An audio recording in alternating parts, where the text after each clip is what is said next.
Welcome to Sharada corner. రెండవది భూస్థితి. మనము నిద్రలేచి కాలు కింద పెట్టకుండా మనకు ఏ పని జరగదు. ఉదయం నిద్రలేచి నుండి రాత్రి పడుకునే వరకు కొన్ని వందల అడుగులు భూమి మీద వేస్తూనే ఉంటాము. ఎవరికైనా కొంచెము కాలు తాకితేనే సారీ అని చెప్తామే.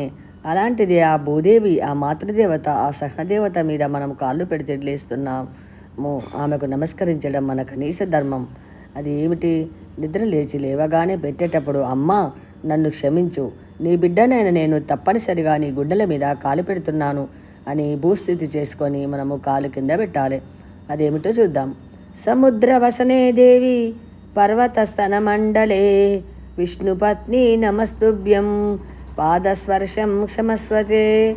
సముద్ర వసనే దేవి పర్వతస్తన మండలే విష్ణుపత్ని నమస్తుభ్యం పాదస్పర్శం క్షమస్వతే. ఓ సముద్రం మధ్యలో నుండి ఉద్భవించిన ఓ దేవి, పర్వతస్తన మండలే, పర్వతమంత హృదయం ఉన్నదానా, విష్ణుపత్ని, నీకు నమస్కరిస్తున్నాను, నీ పాదస్పర్శను అనుభవిస్తున్నాను, నన్ను క్షమించు తల్లి. తప్పనిసరిగా నాకు తప్పనిసరి అయి నీ బిడ్డనైనా నేను నీ గుండెల మీద కాలు పెట్టి లేస్తున్నాను, నన్ను క్షమించు తల్లి అని క్షమాభావనతో భూస్థితి చేస్తే చాలా మంచి జరుగుతుంది అని భావము. చిన్నప్పటి నుండి పిల్లలకు ఇది నేర్పించడం మనం అలవాటు చేయాలి. పిల్లలు మనను చూసి, అంటే తల్లిదండ్రులను చూసి పిల్లలు అనుకరిస్తారు. అందుకే మనము చేస్తే పిల్లలు చేస్తారు కదూ. మరి తప్పే, ఖర్చు పెట్టేదైతే ఏమి లేదు కదా. ఒక 2 నిమిషాల పని.